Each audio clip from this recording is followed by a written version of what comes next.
There are so many videos out there showing you how to make a pattern for a specific design. But what I wanted to talk to you about is the process before you even start. Before you even grab your pattern paper or your pattern master. So we're going to talk through some points that you should consider and ask yourself or the designer you're working with before you start. And trust me on this, planning and organizing how you will approach a design is going to make your life so much easier on the long run. So what we are going to do is we're going to go through 3 designs and we're going to talk them through in detail. Also, I have a bonus for you today. I have included a pattern cutter's checklist that includes these questions and points that we are going to talk about today. And also some extra guide on what it is that you should pay attention to once you completed the pattern. So the link is in the description. It's free, it's useful, so just grab it. By the way, if you're new here, my name is Henny and this is Studio Henny's.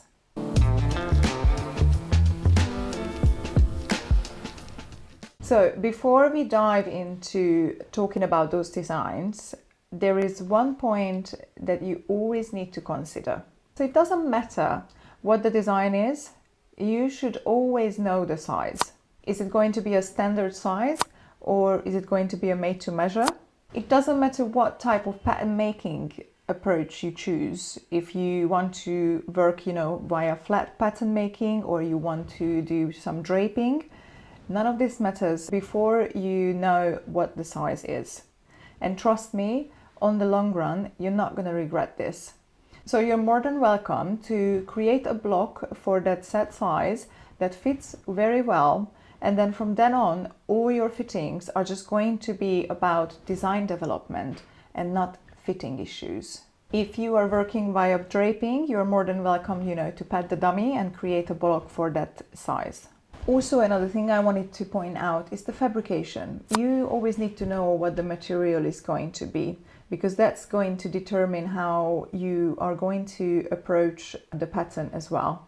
Is this a woven? Is it a jersey? Then obviously you need a little bit different fit. It's going to be a little bit different approach. Is it a very slinky fabric? Is it a very thin fabric? Or it's a little bit more, thicker? You're going to have different results with different fabric, even if it's the same cut of pattern. So it's always a good idea to have a swatch of the fabric, even better if you have a sample length of the fabric. Because if you have just even a half a meter, just to feel how it drapes and how it behaves. Once you know how the fabric behaves, you're going to have a much easier job when you're making the pattern. Right, let's talk about sketches. When you look at a sketch, it's not always straightforward. You need to have some sort of a communication between you and the designer, or figure out for yourself if you are the designer as well as the pattern cutter.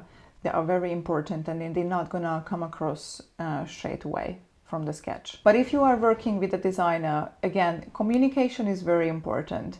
A designer might not be as technical as a pattern cutter, so maybe they have an idea what it is that they want to achieve, what the vision is, and then it's the pattern cutter's job to actually execute the idea and supporting it with all the technicalities that's necessary to create the design. And a lot of time it is just trial and error. So you need to try things and see what's going to work, or do the research if you're unsure. Right, so I say let's dive into those sketches and let's see. Right, so what do we have here? So when you look at this sketch the first time, this could be many, many things. So when you first look at the sketch, I think the first question we should ask is, what material is it? Is it going to be a woven? Is it a jersey? Is it a lightweight fabric, or is it a bit thicker? Because this kind of design, for example, it could be achieved with a nice drapey jersey, or it can be, achieved with a light crepe, like a slinky satin. So all of these could work really well. But you never know. Maybe the designer is a bit more avant-garde and they want to have, maybe they want to have this in leather. But all of these things are going to really determine how you are going to approach this pattern. Right, so since I'm the designer for this, I would like this to be in a jersey fabric. Great. That's a good start. We already have a fabric. Now, the second thing that I want to ask is what kind of like closure they imagined. Is this like they want to have like some sort of like a feature, or they just want it to be like a hidden closure?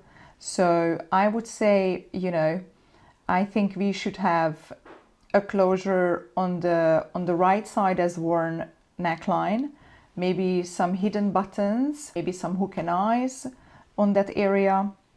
And I think we should have a zipper on the left side as well. Now, since it's in jersey, we might not need anything on the cuff, but it looks like it's a fitted cuff. And if it's a quite fitted cuff, you know, maybe you would want to have some button closures there, or like an invisible zipper. And then let's talk about maybe how I would like the drop on the arm to be, because looking at the sketch, you know, we could imagine that maybe I would want maybe some pleating going on the arm, but I want this to be like quite organically just like dropping off of your arm. So it should have like, you know, some sort of a volume there, and I just and I just want it to like sort of like flow and like just drop off your arm. And I would like messier pleats on the right side waist area. And then obviously there is a wrap situation going on the front, so I'm going to have like a slit on the right leg area. Okay, and then the next question may be, you know, what sort of a finish they would like to see. And then sometimes it's like TBC. Let's see what works. Maybe, you know, maybe we can do a cover stitch on the hem, but that might look a little bit cheap. So, you know, you might want to also consider like what's the price point for this dress, because a cover stitch would be very fast, but it might not look as nice. So there might need to be some trials happening with the finishings that they would like on the hem. For the top neckline, maybe we want it to have like, you know, like a nice fold on the top of the collar, because that could be quite nice. And then I also I would like, you know, just a few tucks on the neckline. It's also not like super clear on the sketch, but it seems like there is like indication of having a little bit of like a pleating on the neckline as well. Right, and now we can have a look at this a little bit better without the designer, because the designer don't need a designer for this. Now we need to put our pattern cutter hat on, you know, and just trying to think how we can achieve this dress. So the way I would do this, I would definitely have, you know, a fitted lining underneath this. Maybe the lining is only up until like the lower hip point, or like a mini dress point, because essentially this is like a quite fitted dress, but then you have like this nice draping going on around the arm. And if you have like a fitted lining, you have a structure underneath, and you are able to build this drape up on top of that fitted lining. Obviously the lining can be the same fabric as the outer. That could be quite nice. Possibly I would not line the sleeves. I think, you know, that's enough to start, and then after this, you know, you would create the first pattern, and you would have your first mock-up or toile, and you would fit it and see what happens. Let's look at the second design. Right, so we have a seemingly simple dress here, and let's say we have a higher price point for this dress, and so, you know, the designer wants this to be in a Duchess satin. They want it to be, you know, standing away from the body on the hem. So they want it to, like, you know, hold a little bit. They want this A-line shape to happen on the body as well. They want, like, you know, some messier pleating going on the top of the neckline, and then they also want it to be, you know, looking like as if the pleats are going inside the neckline. So it's as if it's like folding in. So I think we know the fabric, we know what the vision is or how they want it to look like.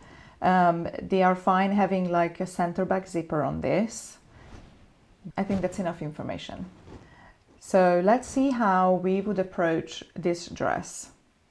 So what I would do is that I would have a fitted corset underneath this, and you can have it up to the waist. Sometimes it's better if it's like below the waist a little bit, and it's going to give us a wonderful support for all of the other things, you know, just to float around the body, but still, you know, nobody needs to like do this and like trying to keep pulling up the dress. If you have like a nice fitted corset that holds everything together.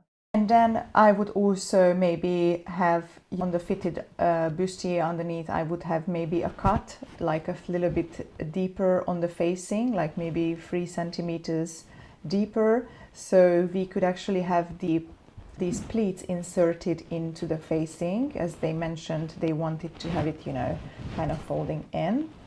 And then we kind of need to examine the Duchess. If it feels stiffer and a bit thicker, then, you know, you might not need any fusing or anything for this. I would try without fusing first, but again, it's going to depend on the fabric. And then on the hem, you know, we can try like a wider, like a horsehair braid. So it's going to, you know, just hold the shape of the hem in a nice circle. Right, and then at the back, because we wanted a center back zipper, we are going to have 2 zippers. So we are going to have a zipper in the corset that is going to be like an open-ended zip. I mean, that's one option. You can always do, you know, hook and eye closures on the corset underneath, or you can do the lacing if you want. Easy option. If it's all fitting very well, you know, a zipper should be fine. And then you could have an invisible zipper at the back on the outer layer of this dress. And then hopefully that's going to work. Right, let's see the third design. So when I look at this, this could be a top and a skirt easily. So we have a sketch now that is like not so straightforward, right? But then the designer is like, oh no, this is a dress. This is a corseted dress, and I have a contrast fabric on the corset, and which is going to be velvet, and I have a very thin slinky satin skirt. So now we know that it's actually a dress, so it needs to work together. So, and the designer is also like, oh, and I would like the corset to be like a little bit away from the body on the neckline, so it's not like, you know, it's not like following your body, but it goes like a little bit away, so it's quite straight from the bust up. And then I would like the strap to be inserted on the inside, so it looks like as if the strap was like coming from the inside of the bustier, and then it finishes in a halter at the back. For the skirt, you know, the designer wants it to be like an A-line shape, but because of the fabric, you know, this is going to collapse. So that's what we see here. And then designer wants, you know, like this heavily ruched gathered panel sitting on top of it. Right, so the way I would go about this, so I know that we have a velvet corset, and then we have this satin skirt on top of it. Now, ideally, I would not want to, you know, necessarily have this satin sitting on this velvet. So maybe what I would do, I would have the corset coming just below the waist a little bit, and then from then on I would have like a separate panel that is going to be either in the satin, like the outer skirt, or lining. So the reason why I would have this separate panel is that I don't really want any friction between the velvet and the satin. You know, they might not like each other when they are like touching. So I think it's safer, you know, to have like a nicer, smoother fabric underneath this fabric. And then also it reduces like a possible bulk in the side seams as well. And also it's useful because I think, you know, the A-line skirt, I would not insert it in the waist. I would insert it into this panel the lower edge of this panel, so we don't have like this bulkiness going on, right? And once we have the base, we can start inserting these ruched panels in the side. And then once we have that, we can move on to the corset, which is, you know, probably going to have the outer velvet, but then on the inside I would have, you know, like a facing, maybe a nicer, wider facing, because you're gonna see, I think, a lot of the inside of the bustier, since because of the design that they want to achieve, you probably gonna see. So I would have like a wider facing, but then on I would have like maybe some fused lining or something similar. And then in between, I would have some sort of like a corseting material, like a couture or something similar again. So just to give it a structure, and then add the bonings and anything else that you need. You might even need like a boning going across in this area here, just so it kind of holds the shape and is still staying away from the body. And then also they mentioned that they would want to have, you know, the straps coming from the inside, so that should have to be, you know, inserted on the inside, possibly into the seam of this facing. And then now I need to also ask, what are these bubbles on the strap? And then I find out that that's actually a trim that is going to be attached once the dress is done. So for these straps, I can just have a plain strap attaching to this dress.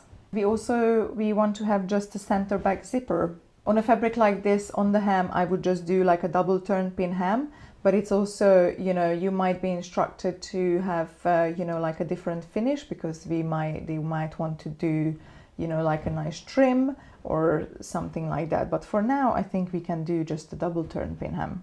Right, I hope you guys found this useful. Don't forget to share, like, comment, subscribe, whatever you would like to do. And don't forget to grab your free checklist. I see you next time.